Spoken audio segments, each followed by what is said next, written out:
Hello friends, welcome back to my channel. This is test teach class 10 की इस कक्षा में आप सभी का स्वागत है। तो हम पढ़ रहे थे प्रकाश, परावर्तन एवं अपवर्तन, क्लास 10 फिजिक्स का चैप्टर नंबर 1 एंड आज है इसका लेक्चर नंबर 13 एंड आज ये इसका लास्ट लेक्चर है। उसके बाद ये पूरा चैप्टर ख़त्म हो जाएगा, ठीक है। उससे पहले अगर आपने इसके बाकी के पिछले लेक्चर्स नहीं देखे तो प्लीज़ जाके देख लो क्योंकि इम्पॉर्टेंट है। तो आज का हमारा टॉपिक क्या है? आज का हमारा टॉपिक है अवतल लेंस द्वारा प्रतिबिंब का बनना और लेंसों के लिए चिन्ह परिपाटी, ठीक है, जो आपको न्यूमेरिकल सॉल्व करने में हेल्प करेगा। साथ साथ हम लेंस सूत्र भी देखेंगे। ओके, तो चलिए फटाफट से ये वीडियो स्टार्ट करते हैं। उससे पहले अगर आपने अभी तक इस चैनल को सब्सक्राइब नहीं किया तो प्लीज़ कर लो क्योंकि इम्पॉर्टेंट है। ओके, सो चलिए स्टार्ट करते हैं। So let's get start. हमारा फर्स्ट केस है केस नंबर 1 कि यदि वस्तु अनंत पर स्थित हो। अनंत यानी जिसका कोई अंत ना हो, ठीक है। तो हम मान लेते हैं हमारी कोई वस्तु बहुत दूर रखी हुई है। तो हम जानते हैं जो अवतल लेंस होता है उसमें क्या होता है, मुख्य अक्ष के समांतर जो प्रकाश किरणें आती हैं वो ऐसे बिखर जाती हैं ना। तो हमें दो प्रकाश किरणों की आवश्यकता है क्या बनाने के लिए? प्रतिबिंब बनाने के लिए। तो देखो ये आपस में कहीं नहीं मिलने वाली। अगर दो चीज़ इधर और इधर हैं तो ये आपस में नहीं मिलेंगी। तो हम इसे पीछे कहीं मिलाएंगे तो हमें क्या होगा, ऐसा लगेगा कि ये प्रतिबिंब यहाँ पे बन रहा है और यहाँ पे हमारी प्रकाश किरणें मिलती हुई प्रतीत होंगी। तो हमारा प्रतिबिंब कहाँ बन जाएगा? देखो हमारा प्रतिबिंब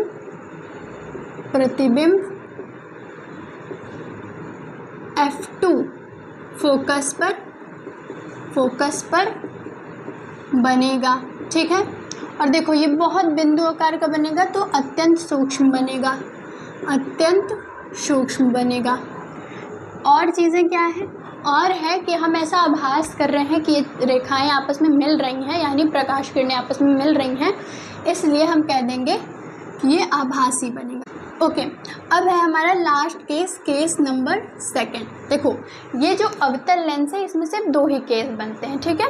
तो अब हम जा रहे हैं दूसरा केस देखने। केस नंबर 2 क्या है? तो सेकंड केस है हमारा कि यदि वस्तु अनंत व प्रकाशिक केंद्र के बीच रखी हो, ठीक है। तो देखो इसका डायग्राम कैसे बनेगा। हमारी वस्तु कह रहा है कि अनंत व प्रकाशिक केंद्र के बीच है। तो मान लीजिए हमारी वस्तु यहाँ पे कहीं स्थित है, ठीक है। हमारी ये वस्तु है यहाँ पे ये स्थित है। ओके, देखो पहला हम ले लेते हैं हमारा मुख्य अक्ष के समांतर जा रहा है और ये कोई कोण बना के बाहर निकल जा रहा है, ठीक है, यानी अपवर्तन हो जा रहा है। सेकंड मान लीजिए हम ले लेते हैं कि ये ऐसे जा रहा है एंड सी से चला जा रहा है, ठीक है। थोड़ी सी ये टेढ़ी बन गई है, आप इसको बनाएंगे तो अच्छे से बन जाएगी, ठीक है। फिर जब हम देखो पीछे इसको मिलाएंगे, ये देखो मैंने ये पीछे मिला रहा है मैंने, तो ये कहाँ मिल रहा है? इस जगह। ये देखो यहाँ पे क्या बन रहा है, हमारा प्रतिबिंब प्राप्त हो रहा है, ठीक है। देखो ये किसके बीच है? ये है प्रकाशिक केंद्र और F2 के बीच में। तो हम लिखेंगे कि प्रतिबिंब F2 व प्रकाशिक केंद्र के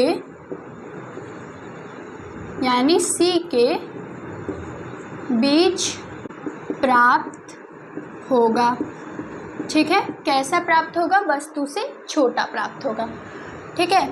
तो वस्तु से छोटा प्राप्त होगा। वो देखो ये इसके ऊपर बन रहा है इसलिए हम कहेंगे इसे सीधा बनेगा और आभासी बनेगा। क्या बनेगा? आभासी बनेगा, ठीक है। तो ये हो गया हमारे ये वाला टॉपिक ख़त्म। इसमें सिर्फ 2 केस बनते थे एंड हमने दोनों केस समझ लिए। अब हम क्या देखेंगे? अब हम देखेंगे हमारे लेंसों के लिए चिन्ह परिपाटी, ठीक है।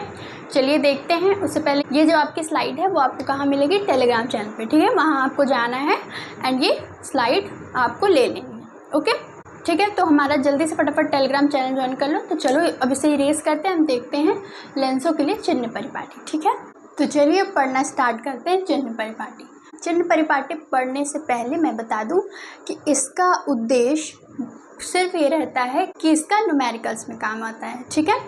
चलो अब पढ़ते हैं। ओके, देखो सबसे पहले चिन्ह परिपाटी है तो इसमें हम क्या देखेंगे कि वस्तु, हमने हमेशा देखा है कि वस्तु कहाँ रखी होती है, बाईं ओर, ठीक है, लेंस के बाईं ओर।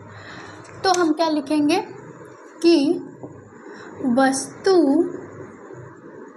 सदैव लेंस के बाईं ओर होती है। ठीक है, अब देखो लेंस के बाईं ओर वस्तु होती है तो हम सदैव प्रकाश लेंस के बाईं ओर से ही डालते हैं। ठीक है, सेकंड चीज़ क्या है? सेकंड चीज़ है कि मान लो हमारी चीज़ यहाँ है, यहाँ है, यहाँ है। ठीक है, तो हम जब उसे नापेंगे तो उसको प्रकाशिक केंद्र से लेके हमेशा मुख्य अक्ष के साथ नापेंगे। ठीक है, तो हम क्या लिखेंगे? लेंस में सभी दूरियां प्रकाशिक केंद्र से मुख्य अक्ष के साथ नापी जाती हैं। ठीक है, अब देखो जैसे कि मैंने आपको पहले भी बताया था, जब हम दर्पण के लिए चिन्ह परिपाटी देख रहे थे, मैंने आपको बताया था कि जब हम हमारा ये X axis and Y axis बनाते हैं, यानी एक्स अक्ष और वाई अक्ष बनाते हैं, तो हमें पता होता है कि इधर जाएंगे तो माइनस होगा एंड इधर जाएंगे तो प्लस होगा, ऐसे ही ऊपर जाएंगे तो प्लस होगा एंड नीचे जाएंगे तो माइनस होगा। तो हम इससे क्या हमें पता चलता है?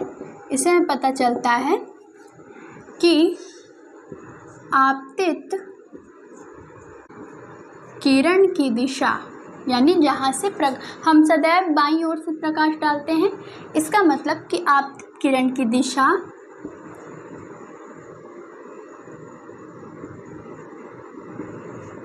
में नापी गई दूरियां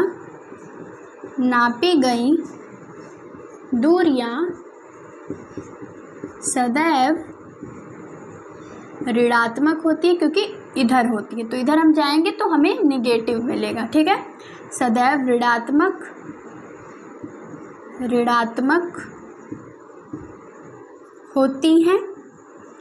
होती हैं तथा इसके विपरीत, यानी इधर तो इसके विपरीत, तथा इसके विपरीत की दूरियां धनात्मक होती है। ठीक है, आई होप ये आपको बेसिक चीज़ें समझ में आ गई होंगी। ठीक है, क्या होती हैं? धनात्मक होती हैं। अब ऐसे ही देखो, अगर हम ऊपर जाएंगे, मुख्य अक्ष के ऊपर की जो दूरियां होंगी वो धनात्मक होगी और मुख्य अक्ष के नीचे की जो दूरियां होंगी वो ऋणात्मक होंगी। ठीक है, हम क्या लिखेंगे? मुख्य अक्ष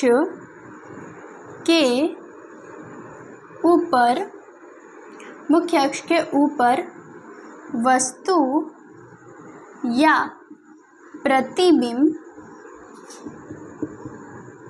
की दूरियां धनात्मक व इसके नीचे की दूरियां ऋणात्मक होती हैं। आई होप कि आपको ये कुछ टिप्स हैं जो कि न्यूमेरिकल्स लगाने में काम आती हैं, ये आपको समझ में आ गई है। ओके, चलो अब हम देखते हैं लेंस का सूत्र क्या होता है एंड आवर्धन सूत्र इसके क्या होते हैं, जिसे हम लेंस की क्षमता भी कहते हैं। ठीक है, ये भी PDF आपको कहाँ मिलेगी? टेलीग्राम पे। ठीक है, ज्वाइन कर लो। अब हम देखेंगे लेंस सूत्र। ठीक है, तो लेंस सूत्र क्या होता है? जैसे हमने दर्पण सूत्र देखा था वैसे ही लेंस सूत्र होता है, पर इसमें थोड़ी सी डिफरेंस होती है। क्या होता है? देखो, 1/f = 1/v - 1/u। अब देखो ये हमारा क्या है? जहाँ f क्या है? फोकस दूरी v प्रतिबिंब की दूरी और u बिंब की दूरी यानी वस्तु की दूरी। किसकी दूरी?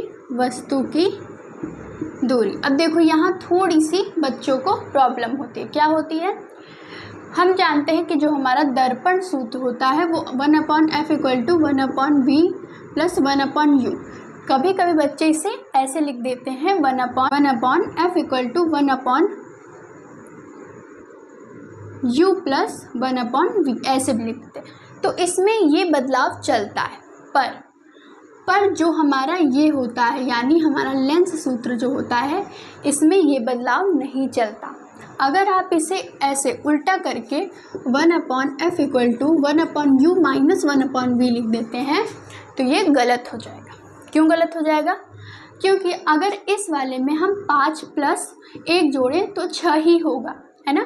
चाहे हम 1 + 5 जोड़ें तब भी 6 होगा। पर घटाने वाले में अगर हम 5 - 1 करेंगे तो यहाँ पे 4 आएगा, और अगर हम 1 - 5 करेंगे तो यहाँ पे -4 आ जाएगा।